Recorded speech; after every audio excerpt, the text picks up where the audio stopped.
Today is Sunday, August 10th, and this is your farm garden tour. Today, or this weekend, has been a weekend of harvest. Here's some broccoli we're going to take home and enjoy.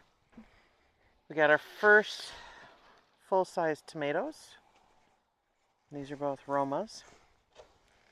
We got a couple of peppers. We've picked tons and tons of beans. I have a cameraman today. Joel, thank you for operating the camera. Ow. Bugs are bad. Bugs are really bad this year. Yes. No, not this year. Right now. Right now. They So, actually haven't been bad. they really haven't. It was the flies at the beginning of the season, but mosquitoes have been awful this weekend. So, what have we done this weekend? We have picked beans. We pulled the Royal Burgundy.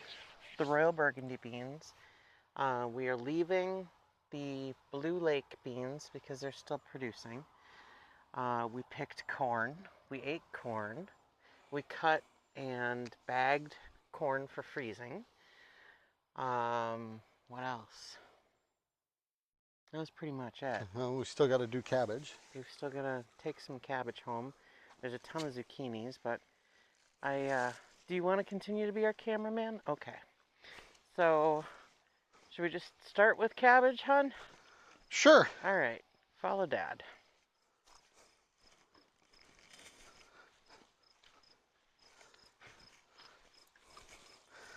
So as much as I want to try and harvest one, I think our megatons need to go a little bit longer. I agree. Do you need a knife or anything? Or do you have one? Okay. So, I'm just gonna... Show everybody the beautiful cabbage. And you can see that we've had cabbage moth larvae on there, but they're gone. And we think, we may know where they went. We had a Jenny wren that nested in the area, and wrens are insect eaters. We They need are them right clearly now. not Oh, here. Yeah, no, they're not. I'm gonna go put some bug spray Yeah, on. me too. So, all right, back to the video. Thank you. Those guys are thick. Look at them on Duke right now. That's nuts. They're just everywhere. You poor baby. Get up, move around. Come on. All right, back to the cabbage. Okay.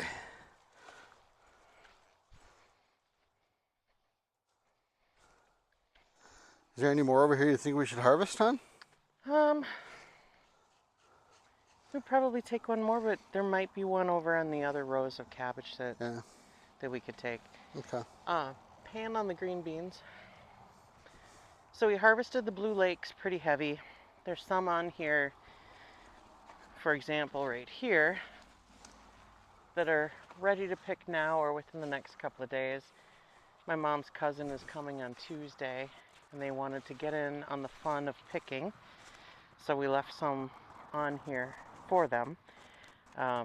These will also be much larger by Tuesday. Today's Sunday. By Tuesday, when they come through to pick.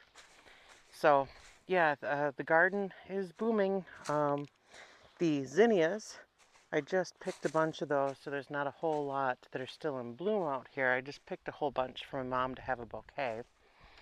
Come on over here, Joel. There's a butternut.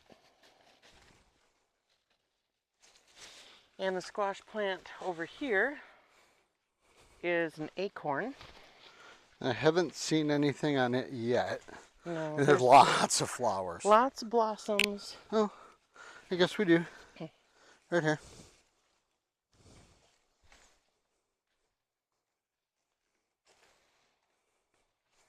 And our blueprints. Our blueprint squash, there's a nice example there.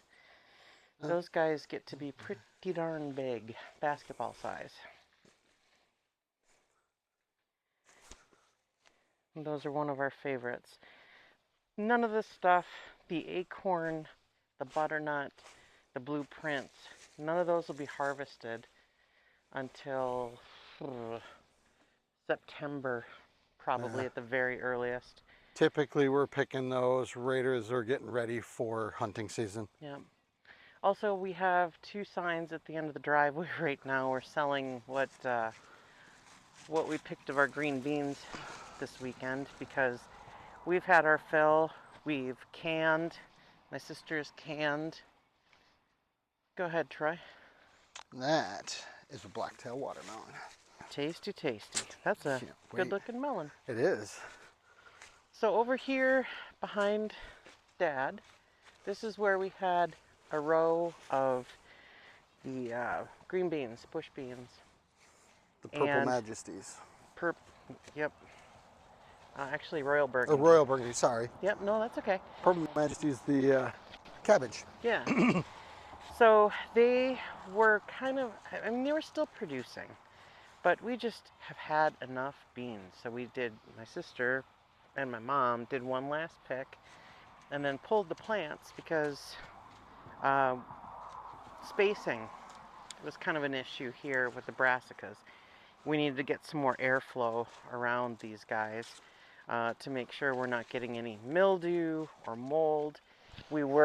She was seeing some evidence of some mildew and mold because the water just gets in and under those leaves, and if the wind can't blow through it, then it causes issues. So those guys are gone.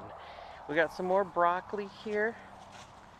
That's probably, that stuff is kind of going to seed. You can see in the very middle, a head had been picked off of that one at one time. But yeah, despite the pressure from the cabbage butterflies, I would say our brassicas overall are doing well. There were some cabbages I was concerned about. There's still some that are a little, Well, and that's what I had started to say when we had to go put bug spray on, is that I really think that the fact that we had that Jenny wren that was nested in the area, and they love grubs. And I really think between that and the other birds that frequent this garden, that they ate them all. yeah, Because all of the heads that we were seeing massive damage on, they're fine now. yeah. I mean, that's darn near a perfect little cabbage. He's pretty almost. I know, you almost pretty. almost think that it's going to open up to a Cabbage Patch now. Right. Then we've got our carrots here in the middle. They just need to sit there and be happy because if we pulled it, it would just look like a root. It wouldn't even look like a carrot at this point. But yeah, that whole row is marigolds and cabbage and broccoli. And we get down to the end and there's a little bit of dill in there. I'm hoping we might be at a point right now in the harvest where I can actually start to do some weeding again. Yeah. Because I do have a ton of herbs in this row over here, and we do have some onions in here, but you'd never know it because there's so much grass in there in competition. So Isn't there lemongrass in there there's somewhere? lemongrass, and that's tough to pull grass out of lemongrass because what's the lemongrass and what's not. Joel, I think, needs to take a break so that he can go get some more bug spray. So I will take over the camera duties here for a while. So, choke cherries, they're in full swing. Mm-hmm. And they look good. I don't feel like we have the bandwidth to do anything with them right now. Do you? No, I really want to pick them. I want to do something with them, but I guess we'll just let the birds have them again this year. No big deal. Because they're producing, so we'll just keep on. I need to prune them way back is what I need to do. So that they're not quite so tall, so it's easier to pick them. And really, all that we would be doing is making jelly out of it, right? Correct, and we've got so much jelly already, it's... It's kind of ridiculous. So this is the corn that was harvested.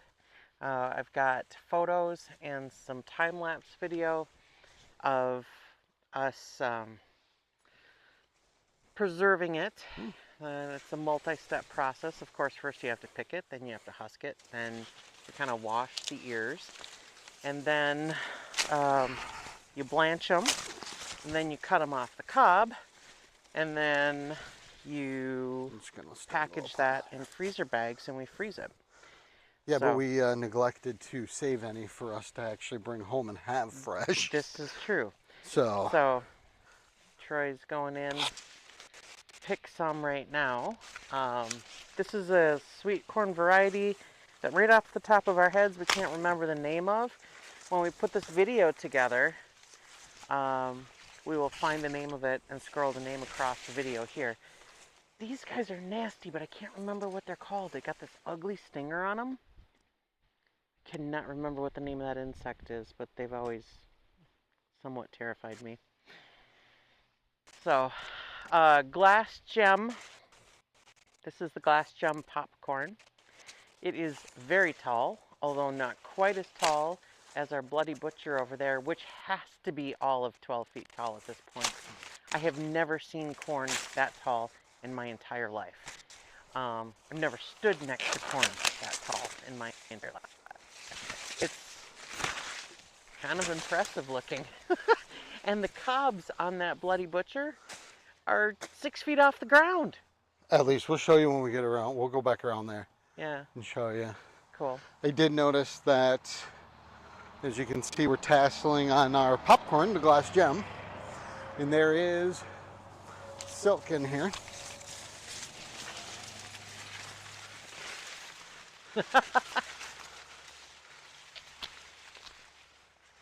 This one actually looks like we're going to get 3. 1, 2, 3 cobs. That's awesome. I so badly want to pick one and pull it back to see if the colors are there. Patience, grasshopper. And Mark Stevens, Bodacious. I think we got another week on the Bodacious. But I am excited about it despite how spotty it is. I just, in memory of Dad, I want to have some Bodacious that we grew and that we'll eat.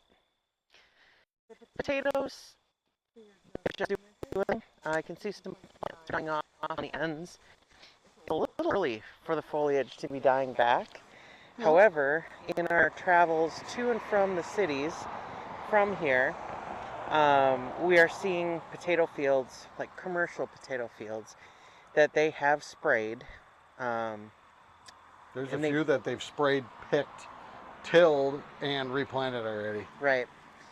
So that's, essentially what they do on the commercial level is they spray it, usually from crop dusters, to kill the foliage on top, and then they go ahead and dig the potatoes.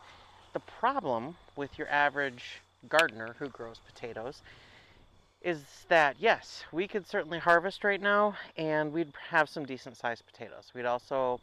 It would run the gamut. We'd also have some small ones that you would call new potatoes that you pay an arm and a leg for in the grocery store. And the problem is storage. So potatoes keep best when they're in a cool, dry environment. And right now we're still having highs in anywhere from the 70s to the 90s during the day. And the lows overnight are anywhere between 60 and 70. So even in the darkest, coolest place in your house, to try and store potatoes from now until this time next year, which is essentially, What we're trying to do. what we're trying to do, it's almost impossible because those potatoes are going to go bad. They're going to start to get soft, and they're Which going. is evident by the fact that all of these potatoes are grown from seed from last year. Yeah. This is all our old potatoes. Exactly. So Yeah, come on around the corner here. You'll see the other side of the corn. And there's a I bodacious. don't know, man. Think she's ready or I no? think that one might be. I think there's a few in here that might be ready. Well, you know what? If you think it is, pull her back. Let's see what she looks like.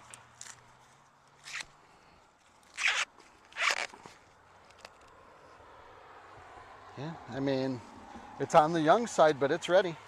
Nice. I'll Nice, have to tell your mom to pick some this week for Perfect. herself I'll bring some home. We'll try it. That's it. That's how you pick corn.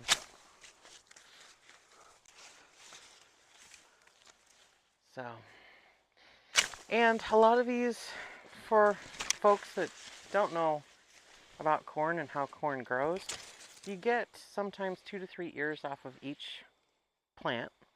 What's really interesting this year, let's take a close-up of this. You get this silk, right? And in the beginning, the silk is really moist. Okay? And then you come, as the cob matures, the top gets brown. It usually stays pretty moist into the inside. But we've got something in the garden that is coming through and just trimming that silk right off. Obviously, we can't see any footprints, so we don't know what kind of a critter it is, because there's too much grass in our corn to be able to see the dirt, to see any footprints. But it's interesting, we haven't really seen any other damage. You know, we're thinking, could it be raccoons? But usually raccoons are going to cause a lot more damage, and they're not going to just eat the silk. They are going for the cob. They want to eat the same thing we want to eat. So if we had some trail cams that we're working right now, we can try and take some pictures of it. Try and get the scope of that, Joel. Your dad next to that. It almost looks like bamboo, Troy. That's it. How tall that is. It's And I was looking to see if that one had any silk on it, and it doesn't, because where the silk is on these is just the ones that are really tall. I mean, okay, here we go. And this is the Bloody Butcher dent corn. And that stalk's got to be all 12 foot, because that cob, that's got to be almost 7 foot off the ground. You know, you got another one here, you got another one here. And again, if we stand this one up, Duke must have come barreling through here and knocked these around, but, you know, I love this stuff. That's so awesome. It is. Interesting corn. It's crazy. Oh, yeah. Shaking stuff off. I thought it was mosquitoes at first. This, we're seeing a lot more pollinators. Yay, pollinators! Yeah, pollinators. There's some bees hanging around here. This is, I've got 2 different varieties, a blue variety and a white variety. Borage. Of borage. And these are edible. These beautiful little flowers are edible. They kind of taste like a cucumber. They don't taste great, but you can eat them. It's nice and fresh. You can throw those into a salad and have a fancy salad. But I put them out here because they're prolific and I'm stubborn. This is the 3rd year that I've started borage. The first 2 years, they did not do well. They did not take off. So I started a bunch again this year, and it's doing well.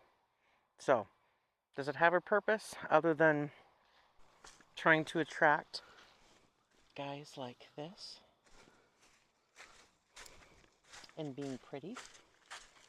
Not really. It's fun. This is why the F Not garden, so we can grow it. Because why the F not? Right? Right. Right. Ouch, ouch, ouch. I'm getting still bitten.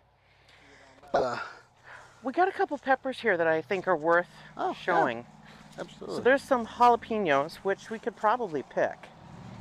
There's a couple that are turning black, which I'm told does not hurt the flavor. This pepper here is a hybrid pepper, candy cane chocolate cherry. Grew these last year. Yeah, your mom really liked those, didn't she? Yeah, they're super sweet. And I'm not a fan of peppers, but I actually thought it was kind of a pleasant taste. So I planted all the seed that I had left of that, and those are growing and doing well. Get a shot of that bell pepper right there. Pretty impressive looking pepper. And that is an early summer pepper. Yeah, they're some decent, Yeah, decent jalapenos. decent jalapenos. Oh, what's that one? Oh, that's a different kind of pepper. Just a, yeah. Duke! Duke! That's gross, man. Okay. Not in the garden. We'll do that in the field, dude. Okay. Alright. We kind of started haphazard. So let's meander back over here to the other side. I don't think we have any purple cabbages that are really putting on heads right now. They're still, The purple ones, for whatever reason, they seem to be late. yeah. Every year. Now, I'm not upset that they're coming on in different stages because that just gives us more time to work with them. Absolutely.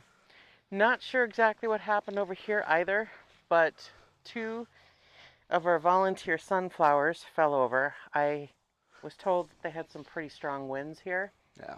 so I believe that's probably what happened, is that they just tipped over. But man, some of these sunflowers are doing great. I don't know anybody who can look at a sunflower and not at least smile, because it's kind of a cool looking flower. But I think what's wild is how robust these things are. Look at the base on that thing. It's crazy. It's a tree. So, anyway, that's that. Let's talk some deer at the end of the field. I only see one. At this time of year, they're the most beautiful reddish brown color, and they stand out really nicely against the green grass and hay that's down there.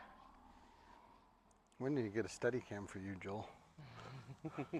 I'm trying not to get eaten up right now. I know. Bad. We've got. I've No. even got the spray on, and I'm Yeah, still we're still killing getting them. attacked. Yeah, I don't know what it is, but all right. So cucumbers. Let's talk cukes. Look at this. This is the first weekend we've been able to harvest cucumbers.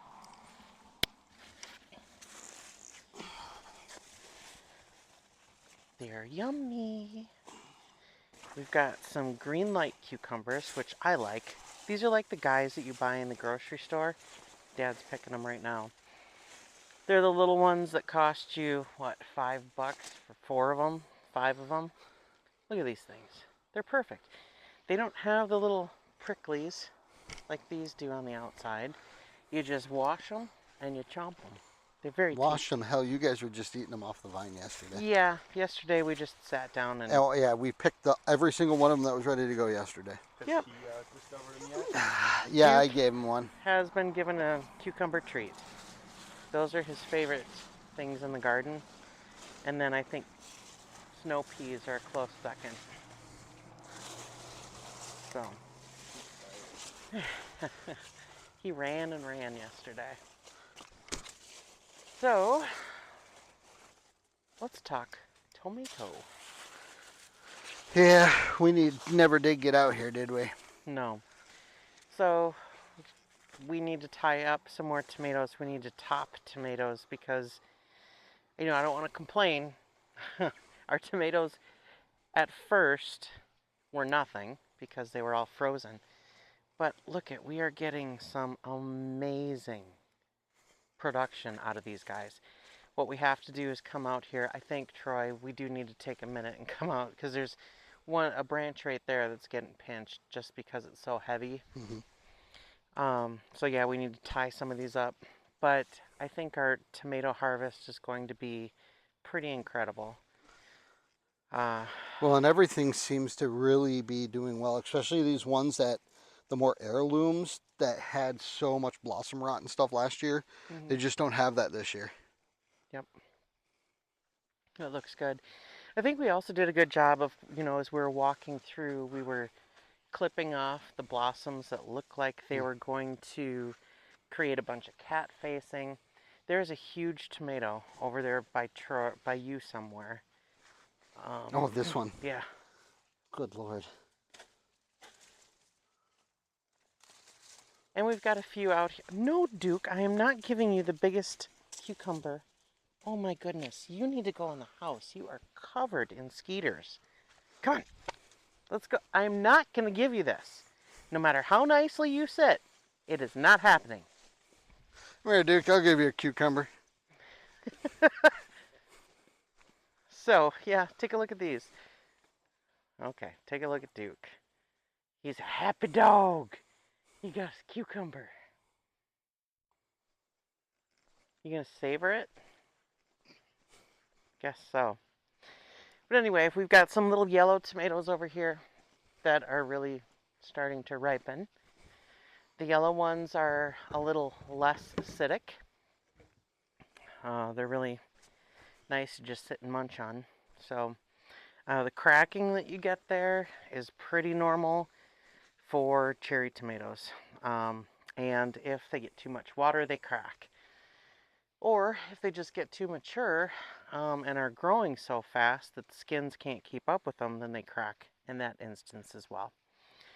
Most of these here are Romas. Most of these here, I mean, you can certainly eat them, but primarily we're growing them to make sauces.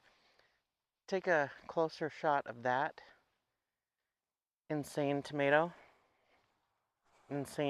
bunch. So yeah, I think overall it's been a good garden so far. And I feel like as soon as we get done taking care of one thing, the next thing comes up and is ready to harvest. And hopefully it will stay that way for the rest of the fall, where we can take care of one vegetable and then move on to the next. So I do have some harvest photos that we took earlier. No, dude, it is not happening. Not for you. It's for me. I'll slide those in here. We've got some time lapse of us preserving the corn. Oh my goodness, we got to get out of here. Let's get out. We're getting They're in the eaten. tomatoes. Yeah, so anyway, thanks for coming along for the ride. We appreciate you. Thank you, Joel, for the camera work. And until next time, take care. Here we are, preserving corn that we picked from the garden. So it's been husked. It's in the cooler here with some water. Next, it goes into the pot to boil, and it stays there for about 5 minutes. It comes out of there and goes into this cooler, which has got cold well water running through it. Then it gets transported over here to the table, where we have some trusty, experienced workers who are cutting it off the cob, and then we put it into the bowl, and then we take it from the bowl and put it into Ziploc bags, and it goes in the freezer so that we can eat it in January when we're really hungry for fresh corn.